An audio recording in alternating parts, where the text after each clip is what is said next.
Thank you very much, Mr. President. Ladies and gentlemen, good evening. Assalamu alaikum. Lovely to see you all here tonight. We are having a very entertaining night, are we not? With some very interesting things being said from the other side of the house tonight. Let me begin by saying, as a Muslim, as a representative of Islam, I would consider myself an ambassador for Islam, a believer in Islam, a follower of Islam and its Prophet. So, in that capacity, let me begin by apologizing to Anne-Marie for the Bali bombings. I apologize for the role of my religion and me and my people, for the killing of Theo van Gogh, for 7/7. Yes, that was all of us. That was Islam, that was Muslims, that was the Quran. I mean, astonishing claims to make in the very first speech tonight on a day like today, where the Conservative Prime Minister of the United Kingdom is having to come out and point out that these kind of views are anathema. And I believe you're trying to stand for the Labour Party to become an MP in Brighton. If you do, and you make these comments, I'm guessing you'll have the whip withdrawn from you, but then again, UKIP's on the rise, they'll take you, the BNP, they might have something to say about your views. This is what Mehdi Hassan always does. By the way, just on a factual point, since we heard a lot about the second speaker, about how backward we Muslims all are, on a factual point, you said that Islam was born in Saudi Arabia. Islam was born in 610 AD. Saudi Arabia was born in 1932 AD. So you were only 1,322 years off. Not bad? Not bad start there. Talking of maths, by the way, a man named Al-Khwarizmi was one of the greatest mathematicians of all time, a Muslim, worked in the golden age of Islam. He's the guy who came up with not just algebra, but algorithms. Without algorithms, you wouldn't have laptops. Without laptops, Daniel Johnson tonight wouldn't have been able to print out his speech in which he came to berate us Muslims for holding back the advance and intellectual achievements of the West, which all happened without any contribution from anyone else other than the Judeo-Christian people of Europe. In fact, Daniel David Levering, the author of the Pulitzer Prize-winning historian and author of The Golden Crucible, points out that there would be no Renaissance, there would be no Reformation in Europe without the role played by Ibn Sina and Ibn Rushd and some of the great Muslim theologians, philosophers, scientists in bringing Greek texts to Europe.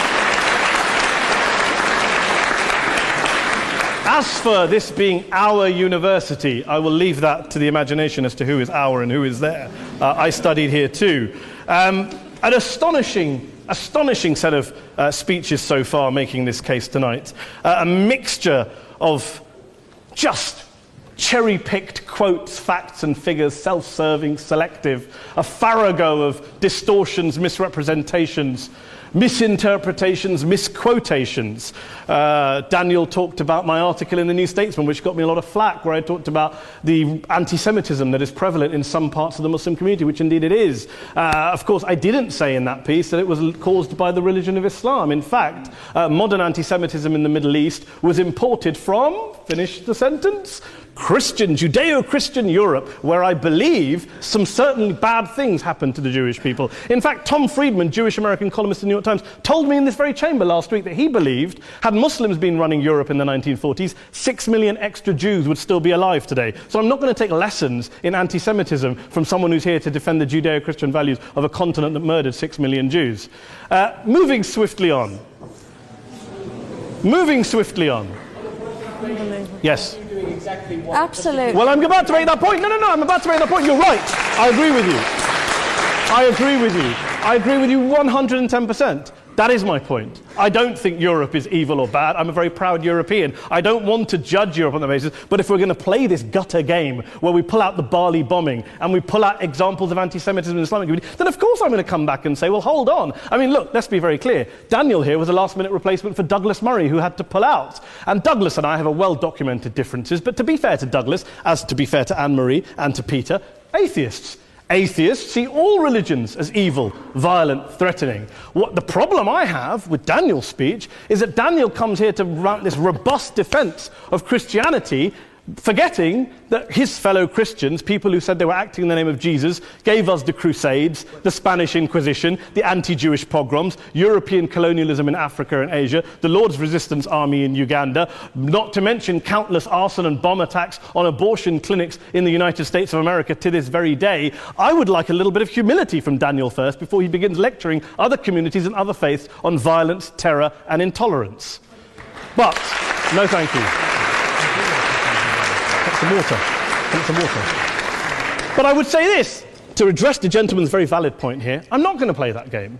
I don't actually believe that Christianity is a religion of violence and hate because of what the LRA does in Uganda or what Crusaders did to Jews and Muslims in Jerusalem when they took back the city in the 12th or 13th or whatever century it was.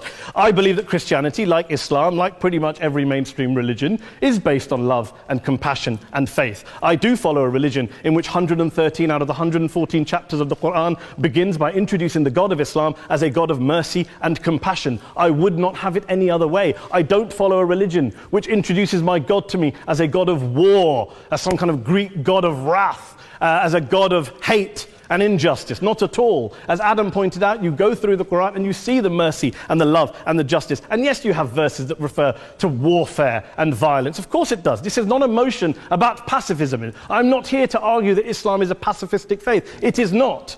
Islam allows military action, violence in certain limited contexts. And yes, a minority of Muslims do take it out of that context. But is it religious? We talked about Woolwich.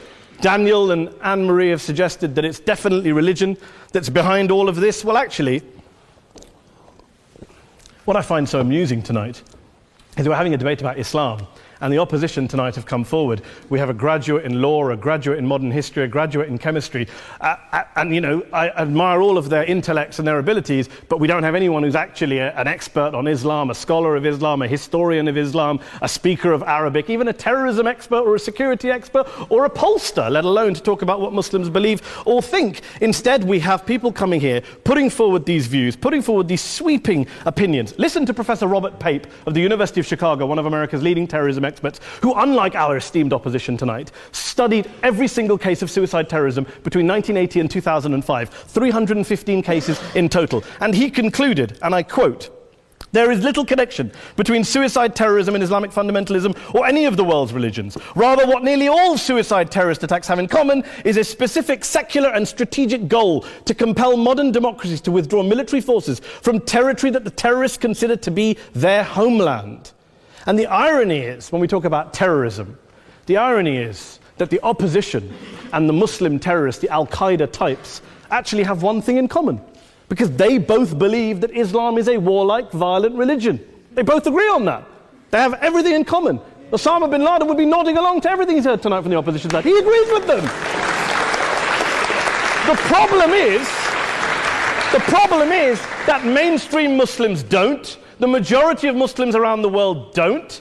In fact, a gentleman here started quoting all sorts of polls. Gallup carried out the biggest poll of Muslims around the world, of 50,000 Muslims in 35 countries. 93% of Muslims rejected 9/11 and suicide attacks. And of the 7% who didn't, they all, when polled and focus grouped, cited political reasons for their support for violence, not religious reasons. And as for Islamic scholars and what they say, well, Daniel talks about our University of Oxford. We'll go down to Oxford Centre for Islamic Studies, get hold of a man named Sheikh Afifi al-Akiti, who is a massively well-credentialed and well-respected Islamic scholar, who has studied across the world, who in the days after 7/7 published a fatwa denouncing terrorism in the name of Islam, calling for the protection of all non-combatants at all times, and describing suicide bombings as an innovation with no basis in Islamic law. Go and listen to Sheikh Tahir al-Qadri, one of Pakistan's most famous Islamic scholars, who published a 600-page fatwa condemning the killing of all innocents and all suicide bombings unconditionally without any ifs or buts.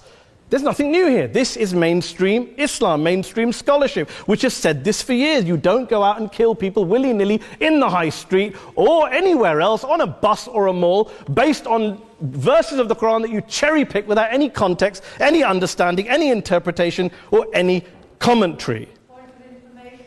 Please. Well, it doesn't happen apparently. I didn't say it doesn't happen at all. I never said it didn't happen. I don't blame Islam. Yes, it's a very good point. And a lot of us are campaigning against that. And we're campaigning against it in the name of Islam. We're campaigning against it in the name of various interpretations of Islam. Anne-Marie comes and scares us with her talk of Sharia law. I would like to see the book of Sharia law. It doesn't exist. People argue over what Sharia law is. And you empower the extremists by saying there is only one version. You empower them all. I don't believe you took any interruptions, Anne-Marie, so I think you should stay there for a moment. Several countries. Here's what we're dealing with. Here's what we're dealing with. We are dealing, I took your point. Here we are dealing with a 1400-year-old global religion followed by 1.6 billion people in every corner of the world, a quarter of humanity, of all backgrounds, cultures, ethnicities. And yet the opposition tonight wants to generalize, stereotype, smear in order to desperately win this debate. And here's my question, if we're going to generalize and smear. If, okay, people say yesterday's bombers, and we've got to be careful, there's a trial going on, were yesterday's attackers, motivated by Islam? Big debate. I don't believe they were. Let's say they were. Let's say Faisal Shahzad, the Times Square bomber, was motivated by Islam. Let's assume, for sake of argument, that Richard Reeves, the shoe bomber, was motivated by Islam. If Islam is responsible for these killings, if Islam is what is motivating these people, and Islam is therefore not a religion of peace, a religion of war, then ask yourself this question: why aren't the rest of us doing it? Why is it such a tiny minority of Muslims are interpreting their religion in the way that the opposition claim they are? Let's assume there are 16,000 suicide bombers in the world. There aren't. Let's assume there are for the sake of argument. That's 0.001% of the Muslim population globally. What about the other 99.99% of Muslims who the opposition tonight either ignore or smear? The reality is that the rest of us aren't blowing ourselves up tonight. The reality is that the opposition came here tonight not worried about the fact that me and Adam might pull open our jackets and blow ourselves up tonight because we're followers of a warlike warrior religion which wants to take over Europe and Daniel's university. The issue is this.